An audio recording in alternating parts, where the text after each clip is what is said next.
Sí, muchas gracias, señor presidente. Señora consejera, ante todo agradecerle la información que nos ha suministrado, pese a que no por ello pues no deje de quedarnos algunas dudas, de ahí que tengamos nuestra intención plantearle varias cuestiones, que espero que en la medida de lo posible pueda respondernos. Nosotros también le digo que desde el Grupo Podemos no ponemos en duda el carácter que se ha cumplido en la normativa para ejecutar esta operación y, vamos, faltaría más también, porque creo que tampoco es un mérito cumplir con la ley, ¿no? Por lo tanto, también consideramos oportuno señalarlo. Pero permítame que lo primero que le plantee en nombre del Grupo Podemos es algo que quizá en esta sala hoy se pueda reiterar, como parecería lógico, porque lo que expresaré creo que es de sentido común.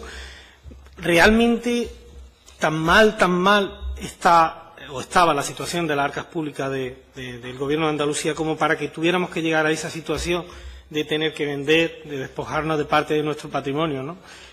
Una cuestión que le quisiéramos plantear. Nosotros entendemos que bueno, pues la situación era difícil, que el Gobierno de la Nación tampoco lo ponía fácil, pero es verdad que nosotros nos planteamos una primera cuestión, al igual que ha hecho el portavoz precedente, de si no había una fórmula diferente para resolver en ese momento esa situación, y nos alegra de que diga que no va a ser una práctica habitual, ¿no?, por parte del Gobierno. Nos preocupa que además se hiciera a sabiendas de que es un espacio donde trabajan quizás cientos o miles de funcionarios desarrollando servicios fundamentales, ¿no?, de la Administración de la Junta de Andalucía, y que, bueno, pues los ciudadanos y ciudadanas andaluces pues pagan con sus impuestos y esperan recibirlo en las mejores condiciones posibles, pero no solo ahora, lógicamente, también después del año 2034, cuando se concluya el contrato que se acordó con la empresa adjudicataria, ¿no? Y aparte de esta preocupación, como le decía, tenemos varias dudas, ¿no?, y preguntas que paso a exponerle. La primera, al hilo de lo anterior, señora consejera, es ¿con qué criterios se eligieron unos edificios, los edificios que fueron objeto de venta y no otros? Si hubo un criterio de carácter pues de oportunidad comercial, o hubo un criterio de carácter técnico relacionado con el uso para la función pública, o un criterio con alguna razón con vista al futuro. En fin, si pudiera respondernos a esa cuestión, se lo agradeceríamos. En segundo lugar, si podría aclararnos si los 70 edificios estaban libres de carga. Me refiero a deuda o de inquilinos que pudieran tener antes de su venta. Se lo digo porque, por ejemplo, en Córdoba, uno de los edificios que se vendió, de la calle Carbonell y Morán, conocido como la Casa del Deporte, en donde se ubicaban 11 federaciones deportivas, que llevaban allí instaladas desde hace 27 años, pusieron de manifiesto en el mes de diciembre, en el 18 de diciembre, recibieron una carta de la delegación de la Junta en Córdoba diciendo que bueno, pues que tenían que irse de ahí. Claro, no entendemos cómo se hizo esa operación, porque algunas federaciones incluso plantearon la posibilidad de plantearle un pleito a la Administración de la Junta de Andalucía, porque no habían sido avisados, pero además eran conocedores de esta operación y eran conocedores de que esa casa se supone que se está pagando un alquiler. ¿Por qué se le echa de ella, no? Entonces, a nosotros nos resulta importante que nos aclare en qué condiciones, si había deudas, por ejemplo, inmuebles que pudieran tener deudas todavía, ¿no?, con lo cual se podría afrontar incluso el pago de esa deuda con esta venta, o si tenía inquilinos y qué perjuicio implicaba eso, ¿no? La siguiente pregunta es inevitable, y creo que es lo que plantean todos los grupos, ¿no? Si realmente este era un negocio redondo. Usted ha dicho que hace una buena valoración, en nombre del Consejo de Gobierno, del Gobierno de Andalucía, de que fue una buena operación.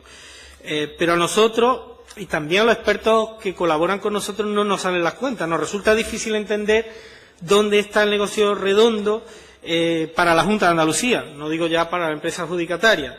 Si se habla de que la operación de venta de los 70 edificios supuso un ingreso de 300 millones de euros, pero en la operación se perdió 31 millones de euros como consecuencia de venderlo por debajo del valor contable de los inmuebles, según el informe de fiscalización,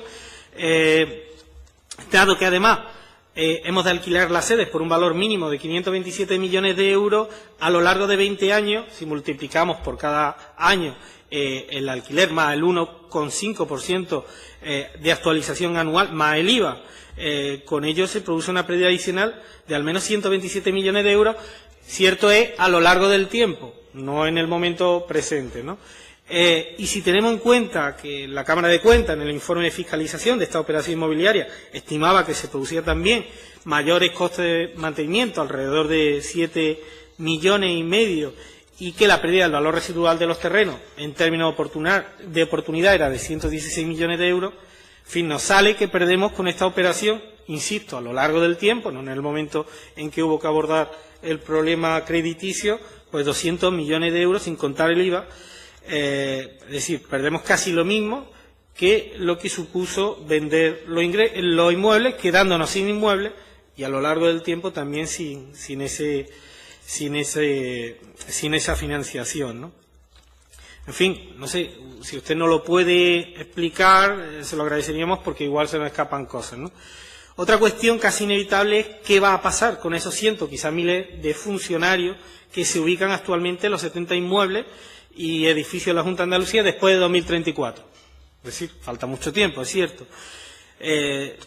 Después de habernos supuesto una pérdida patrimonial y financiera importante para los contribuyentes, según las cuentas que he señalado antes, van a volver a comprar dichos inmuebles después de 2034 a la empresa adjudicataria.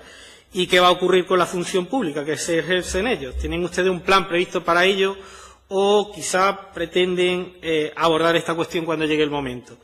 Yo le voy a ser sincero, señora consejera, me preocupa muchísimo que esto no vaya a ser el preludio de que lo que nos espera en 2034 es una función pública externalizada y privatizada. Esta es mi inquietud, yo se la traslado, no tengo más remedio que hacerlo porque así lo pienso. Que pudiera hacer pensar que en esa fecha ya no nos harán falta estos inmuebles porque contaremos con mucho menos funcionarios públicos y con mucho menos servicios públicos como para necesitarlos.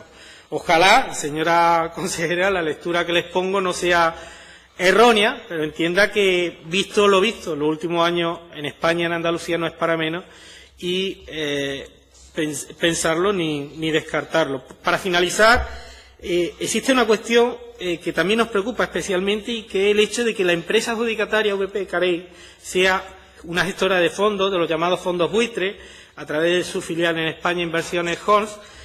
Francamente, nos duele que una empresa que se dedica a gestionar productos tóxicos y fondos buitres, o sea, las miserias y las desgracias de miles de familias derivadas de la crisis, puede que también las desgracias de los desahucios de miles de familias andaluzas se apropie de inmuebles que esas mismas familias han pagado, en muchos casos, edificios que integran el patrimonio histórico y cultural de Andalucía. La verdad es que, como le digo, a nosotros, los miembros del Grupo Podemos, nos preocupa más aún, nos duele, a su vez, por las condiciones de venta y alquiler con que se adjudicaron, ¿no? Por todo ello, nos gustaría preguntarle, señora consejera, si el Consejo de Gobierno, y con esto concluyo, no se planteó antes de la venta de esos edificios establecer en el pliego algunas condiciones específicas que evitaran que el patrimonio de Andalucía acabara en manos de empresas dedicadas a la gestión de fondos buitre y, por tanto, a la gestión de las miserias y de las desgracias derivadas de las crisis de millones de familias con cuyos beneficios compraron nuestro patrimonio. Para nosotros hubiera debido ponerse todo el esfuerzo posible desde el Gobierno andaluz para evitar que esto ocurriera. No sabemos qué medios se pusieron, francamente, porque eso sí hubiera supuesto defender la identidad y los intereses de la sociedad andaluza, ¿no? Y no al contrario. En cualquier caso, espero que usted pueda explicarnos esta situación y también aquellas cuestiones que le hemos planteado previamente. Muchas gracias. Muchas gracias, don David Moscoso. El turno del Grupo Parlamentario Popular y para ello tiene la palabra el señor Miranda.